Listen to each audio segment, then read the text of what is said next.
Welcome, everybody, to the SIU Today Podcast. I'm here with Angela and Jolene. Welcome, ladies.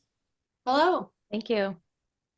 So I want to apologize to all of our viewers because I recently moved into a new place. So the last couple episodes, it sounds like I'm doing this from a giant hall with no furniture in it, which is pretty close to what we've been doing. So if there's a little bit of echo, I apologize. So ladies, could you give me a little bit of background on being in the industry and how you're involved with IASIU? And Angela, let's start with you.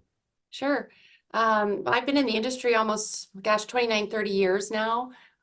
Starting out in as a special agent investigating Medicaid fraud, and made the transition then to the private sector in the SIU community.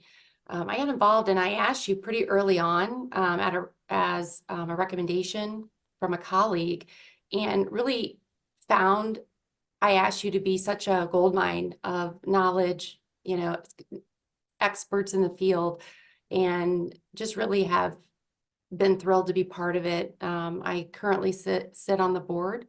I am a secretary currently, and happy to be here.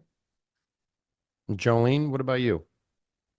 Well, as you mentioned, my name is Jolene, and I'm the Wisconsin chapter president for IASIU. I also teach the CIFI, which is what we're going to be talking about today, for the international. I've also on several actual committees of IASIU, including the seminar committee, and I've been in the industry for roughly about 20 years.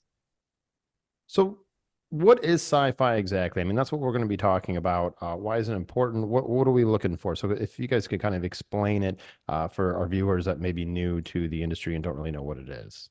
So CIFI stands for the Certified Insurance Fraud Investigator.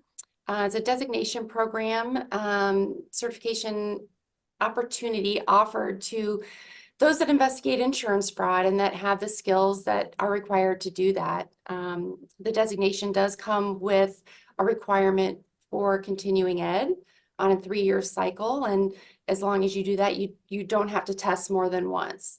So it's one of 3 certifications that we have at IASIU.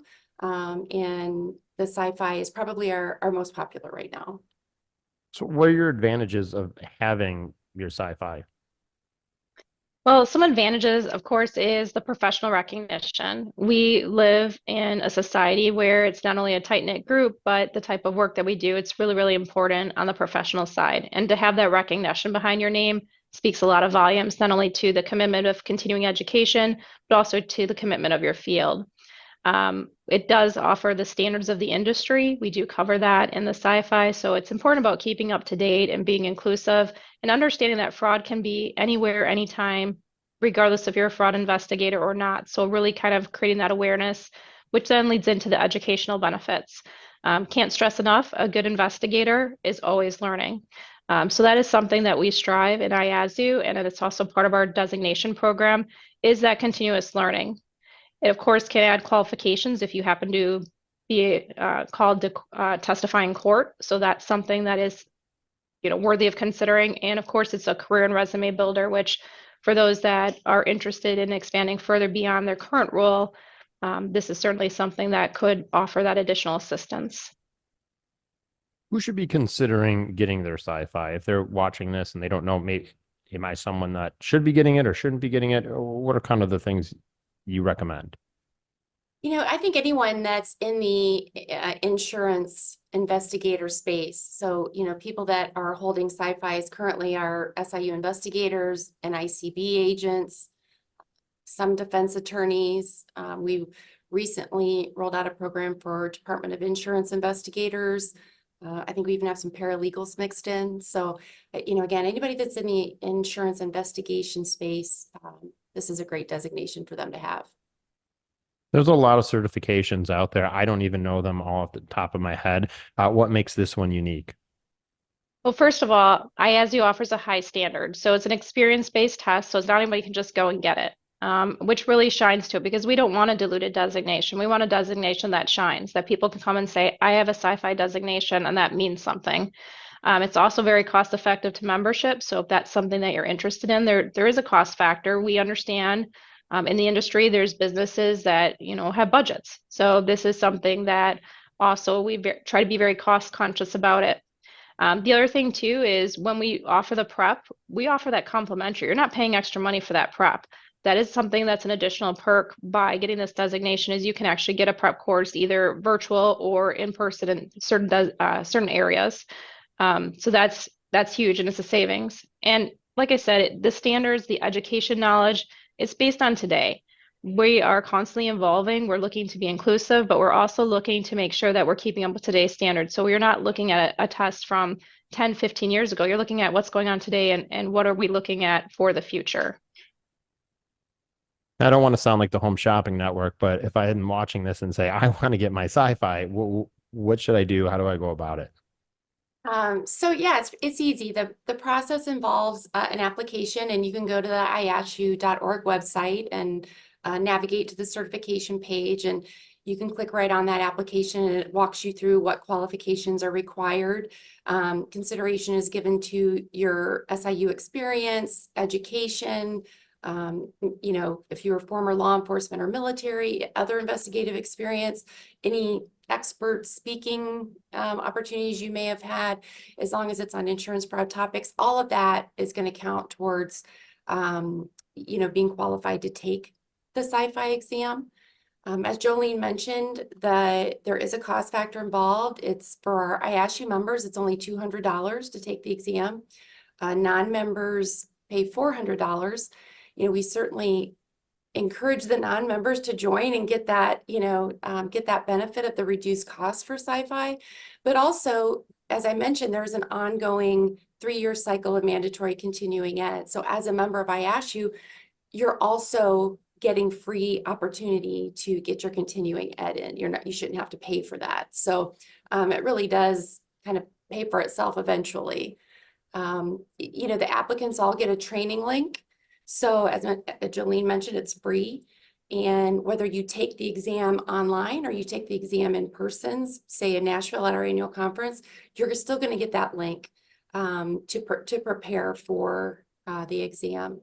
So if you attend in person, you get the added bonus of in Nashville, it'll be Jolene. If you're in a different state, it might be a different instructor, but you get that added bonus of in-person training, which I think, for some people is a benefit to be in that group setting and be able to ask questions and benefit from those answers in that sort of venue. Jolene, can you expand on that a little bit if I'm looking to do it online or doing it in person, since you are going to be teaching it in person in Nashville at the national conference, which if you haven't signed up for it already, you should sign up for it because you're running out of time. Jolene, what are the benefits of doing it in person? Well, first of all, it's beautiful Nashville, so who wouldn't want to be there? And honestly, if you're there for the conference, why not just add that on? It's an easy enhancement to add on. Like I said, it's complimentary if you're taking that test. It does allow that example of that Angela had given of sharing. Some of the work that we do, and even though we do prep, it allows that opportunity to have additional questions. It allows the opportunity to give additional examples, things that you do benefit from in person. The live training does also offer the opportunity to hear other people in the industry talk. Sometimes that sharing, that networking, that's all part of this. And with that being said, I have heard from many that it actually helps reduce the test taking. So if you're like me, I get very nervous taking tests. I hate to admit that, but it's true. I really try hard to make people at ease, but more importantly, help reduce that test anxiety because we do want everyone to be successful. That is the goal here. What are some other in-person testing sites or testing possibilities that people have besides the Nashville National Conference? Well, we just wrapped up FIFEC down in Florida at the end of June, which was well attended. I think we had over 20 test takers in that event. The New Mexico chapter is hosting a testing in Albuquerque on July 30th. And then, of course, immediately after that, 8/25 in Nashville, it's the training starts on Sunday at 1 o'clock and testing follows. We always welcome anyone to attend the training. There's opportunity to take the test and kind of get a feel for the training. And if you feel prepared, you're more than welcome to take the test. So, we're excited about Nashville. We're excited about how the CIFI has been taking off. So we would love to have more people come in and test. That's actually something I was wondering as I'm looking at this upcoming test events. Do local chapters typically have testing areas? Like, is there more during the year besides these three that go on throughout the country? Yeah, I'll take that. When in Wisconsin, we actually have one that we're going to be scheduling for October in connection with our joint seminar. So in Wisconsin, if you're interested or in the surrounding Midwest area and are interested to come into Wisconsin, just ping me. But do other states do periodically offer opportunities as well? This just happens to be a sample of what we have available today. Okay. Yeah, I just thought it was a good idea just in case if someone can't get the budget to come down to national, maybe they can be on the lookout for something a little bit local where they can just drive to it. Yeah, there's also an opportunity if people, are remote. We have so many remote folks in our SIU world now. If you can't get to a chapter event either, you have the opportunity to take it online. But that's a little different. You're kind of a solo person taking it online and in a really super controlled environment through our platform, our Proctor platform. And then the other option would be to identify a CIFI holder. So if there's someone that you can find that holds a CIFI and they can proctor an exam for you, we can do it that way too. So a lot of opportunities to try to meet everyone's needs to get certified. Well, now that everyone's watched this, we're going to have them take a very long test on this. Now, I just want to thank you, ladies, for joining, explaining what sci-fi is, and hopefully we see a lot of people at National taking the test in person as Jolene's getting them ready and prep for it. Is there anything else that you guys would like to add that maybe we did not touch on? The biggest thing is just go ahead and sign up. And if you have any questions, please reach out to Angela or myself. We are a great resource. And like I said, we want to be able to help. So if you have any questions at all, feel free to reach out. Yeah, get certified and looking forward to seeing everyone that's going to be there in Nashville. All right. Well, thank you. It was great talking with both of you. I'm looking forward to seeing you in about a month and a half. And so have a great week and stay out of trouble. Thank you. Thank you.